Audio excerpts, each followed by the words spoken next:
Hi hello. അപ്പോൾ ദേ നോക്കി എൻ്റെ കയ്യിൽ പഴം കണ്ട, പിന്നെ ദേ നോക്കി ഐസ്ക്രീമും. ഇത് രണ്ടും വെച്ചിട്ട് നമുക്കൊന്ന് ഒരു അടിപൊളി സംഭവം ഉണ്ടാക്കാം. ഒരു ലേസി മോർണിംഗിന് നമുക്ക് അടിപൊളി ഫ്രഷ്നെസ് കൊണ്ടുവരാം. അപ്പോൾ ഇതിൻ്റെ ഒരു പ്രത്യേകത എന്താണെന്ന് വെച്ചാൽ നമുക്ക് സ്വീറ്റ് ക്രേവിങ്സ് ഒക്കെ ഉള്ളവർക്ക് അത് അടിപൊളിയാണ്. ഡയറ്റ് ഒക്കെ എടുക്കുമ്പോൾ ചീറ്റ് ഡേ നടത്താൻ ബെസ്റ്റ് ഓപ്ഷൻ അത്. അപ്പോൾ ഇതിന് ആദ്യം 2 റോബസ്റ്റ് പഴം എടുക്കുക. നല്ല പഴുത്ത പഴം വേണം കേട്ടോ. അതൊന്ന് ഇതുപോലെ ഒരു 5-6 കഷ്ണമായി നുറുക്കിയിട്ട് കൊടുക്കുക. എന്നിട്ടൊരു സ്പൂണോ ഫോർക്കോ ഒക്കെ വെച്ചിട്ട് ഒന്ന് കുത്തിയടച്ച് കൊടുക്കുക. എൻ്റെ കുറച്ച് പഴുപ്പ് കുറവാ, എന്നിട്ട് തന്നെ ഉടയാനായിട്ട് ഒരു വൈക്ലഭ്യം. അങ്ങനെ വിട്ടാൽ പറ്റില്ലല്ലോ, നമ്മളോടല്ലേ കളി. അത് കുത്തിയടച്ചെടുക്കന്നെ, ഒന്നും നോക്കണ്ട. ഒന്നും പറ്റിയില്ലെങ്കിലേ കൈ കൊണ്ടൊന്ന് ഉടച്ചു കൊടുക്കാം, നമുക്ക് കഴിക്കാനുള്ളതല്ലേ. അപ്പൊ വീട്ടിൽ ഞാനും അമ്മയും മാത്രം ഉണ്ടായിരുന്ന ഒരു കാലത്ത് ബ്രേക്ക്ഫാസ്റ്റിന് ഉണ്ടാക്കാൻ തുടങ്ങി തൊട്ട് ഞാനത് ഉണ്ടാക്കാൻ തുടങ്ങിയപ്പോൾ അമ്മയ്ക്ക് നല്ല ടെൻഷനായിരുന്നു. ഈ ഐസ്ക്രീമും പഴമൊക്കെ വെച്ചിട്ട് എങ്ങനെയാ ബ്രേക്ക്ഫാസ്റ്റ് കഴിക്കാന്ന്. ഞാൻ പറഞ്ഞു ഒന്നും പേടിക്കേണ്ട, നന്നായിരിക്കുന്നു. ഇനിയിപ്പോൾ നമ്മൾ നന്നായിട്ട് ഉടച്ച പഴത്തിലോട്ട് കുറച്ച് ഡ്രൈ ഫ്രൂട്ട്സ് നട്ട്സ് എന്തൊക്കെ നമ്മുടെ കയ്യിലുള്ള വെച്ചാൽ അതൊക്കെ തട്ടിയിട്ട് കൊടുക്കുക. ഇപ്പം എൻ്റെ കയ്യിൽ ഉണ്ടായിരുന്നു ബദാമും അണ്ടിപ്പരിപ്പും ഈത്തപ്പഴം കേട്ടോ.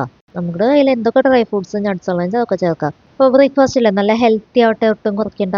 അത് കഴിഞ്ഞ് കുറച്ച് ചിയ സീഡോ കസ്കസോ കുതിർത്തിയിട്ട് ഇട്ട് കൊടുക്കുക. ഈ പറഞ്ഞ സംഭവങ്ങൾക്കൊന്നും പ്രത്യേകിച്ച് ഒരു അളവൊന്നുമില്ല. നമ്മുടെ ഒരു മനോധർമ്മത്തിന് അങ്ങോട്ട് വെച്ച് കാച്ചാം. അത് കഴിഞ്ഞ് ഇതിലോട്ട് നല്ല തണുത്ത പാൽ ഒഴിച്ചു കൊടുക്കുക. ഈ പച്ചപ്പാൽ ഇങ്ങനെ പാക്കറ്റിൽ നിന്ന് ഒഴിക്കുന്ന കാണുമ്പോൾ ചിലർക്കെങ്കിലും ഒരു ഡൗട്ട് ഉണ്ടാവും, പച്ചപ്പാൽ കഴിക്കാൻ പറ്റുമെന്ന്. പാസ്ചറൈസ്ഡ് മിൽക്ക് ആണെന്നുണ്ടെങ്കിൽ നമുക്ക് ധൈര്യമായിട്ട് പച്ചപ്പാൽ ഉപയോഗിക്കാം. ഒരു കാര്യം ശ്രദ്ധിക്കേണ്ടത്, പാൽ എപ്പോഴും ഫ്രിഡ്ജിൽ ഒരു 5 ഡിഗ്രി സെൽഷ്യസിൽ സൂക്ഷിച്ച പാലായിരിക്കണം. അല്ലാന്നുണ്ടെങ്കിൽ അത് കേടുവരും. നല്ല വെളുത്ത പാലിൽ കറുത്ത കസ്കസ് കിടക്കുന്നത് നല്ല ഭംഗിയുണ്ട്. ഇനി ഇതിലോട്ട് നമ്മുടെ മെയിൻ താരം ഐസ്ക്രീം ഒരു 2 സ്പൂൺ ചേർക്കാം. ഡയറ്റ് എടുക്കണവരെ പ്രത്യേക ശ്രദ്ധയ്ക്ക് ഐസ്ക്രീമിൻ്റെ അളവൊക്കെ കൺട്രോൾ ചെയ്യുക. ഇപ്പോൾ അതായത് ഇതിൻ്റെ ഒരു കൺസിസ്റ്റൻസി നോക്കി നല്ല വെള്ളം പോലെ ഉണ്ട്. ഇങ്ങനെ വേണം കേട്ടോ ഇത് കലക്കാനായിട്ട്.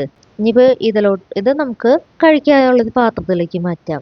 കാണാൻ നല്ല ഭംഗിയുള്ള, നമ്മൾ ഗസ്റ്റൊക്കെ വരുമ്പോൾ മാത്രം കൊടുക്കാനായിട്ട് മാറ്റി വെച്ചിട്ടുള്ള ഇതുപോലൊക്കെ ചില്ലിൻ്റെയൊക്കെ പാത്രങ്ങളിലൊക്കെ ഒന്ന് ഇതൊക്കെ എടുത്ത് കഴിച്ചു കഴിഞ്ഞിട്ടുണ്ടെങ്കിൽ ഇത് പ്രത്യേക സുഖം കിട്ടും.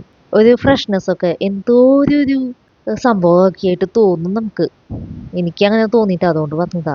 ഇനി നമ്മൾ ഈ പകർത്തി വെച്ചതിൻ്റെ മുകളിലോട്ട് ഇത്തിരിയും കൂടി ഐസ്ക്രീം ഇടാതെ ഒരു അധികം പറ്റല്ലേ തോന്നലില്ല. ഇല്ല, എന്നാൽ അവിടെ ഇരിക്കട്ടെ, ഒരു വഴിക്ക് പോണതല്ലേ, ഇരിക്കട്ടെ എന്നേ.